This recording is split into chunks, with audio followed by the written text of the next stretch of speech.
All right, joining us now, Alabama Senator Katie Britt. Senator Britt, welcome back to the show, ma'am. As always, I want to ask you, there's a couple things here about Kamala Harris. She wants to debate Trump over the open border. Her point now is that Trump blocked this bipartisan bill, which, as you may know, $4,000 a day and $1.5 million for a year. That's what it would allow, on top of the $10 million or whatever the number is. We went back and looked at Mr. Trump's numbers. In 2020, his last year in office, 400,000 came across the border illegally. In 2019, it was 850, and in 2018, it was 400,000. So even his is so far below what's happened with Biden-Harris, and so far below this phony compromise bill. I don't think she has legs to stand on, but the important thing is, what do you think about that? Oh, absolutely not. Look, if Kamala Harris wants to talk about the border, all I have to say is bring it on. She was actually put in charge of the border and has failed at every turn. When she wants to reference a so-called bipartisan bill, was she in any way part of that? The answer is no.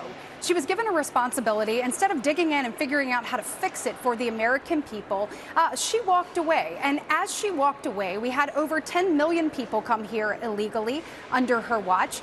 We have had at least 1.9 to 2 million known gotaways come into this country, meaning we have no idea who they are, where they're going, or what their intentions are.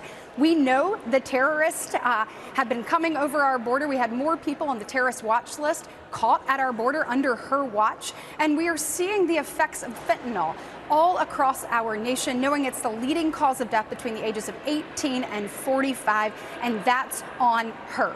When you talk about the so-called border bill that Kamala Harris actually had nothing to do with because she doesn't know how to show leadership or exhibit it in places like that.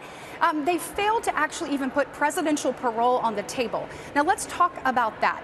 If you look under President Obama, and yep, Obama and Trump, they paroled under this presidential parole authority, Larry, about 5,600 people a year. If you look at what Joe Biden was doing, Larry, he has paroled on average over 1 million people a year into this nation under that. They wouldn't even bring that to the table. We're certainly not going to codify 4,000 or 5,000 a day. We want to drive those numbers down. Obama's Secretary of State, or Obama's Secretary of Homeland Security said that 1,000 people coming across our border a day would be a crisis. The Biden-Harris administration far surpassed that, and every bit of that is on the border czar, Kamala Harris, and she needs to answer for it. Yeah, so it's a bad issue. One last one. I just got 30 or 40, 50 seconds, but they're putting out, Biden-Harris administration is emailing voters about student debt, telling them all their student debt is canceled, despite what the Supreme Court has said. What do you make of that? Larry, it's lies. And here's the thing. The liberal media will not hold them accountable. And we have to make sure that they do. The Supreme Court has already told Joe Biden he doesn't have that authority, yet he continues to skirt it. He thinks he's above the law, and he's pushing that forward. And you know what that does? That takes hardworking Americans who either paid their way to school, through school, or chose to go straight into the workforce. It saddles them with someone else's debt, and it's totally unfair. Yeah, vote buying. That's all it is. Senator Katie Britt, thank you, ma'am. We appreciate it. As always, folks, we'll be right back.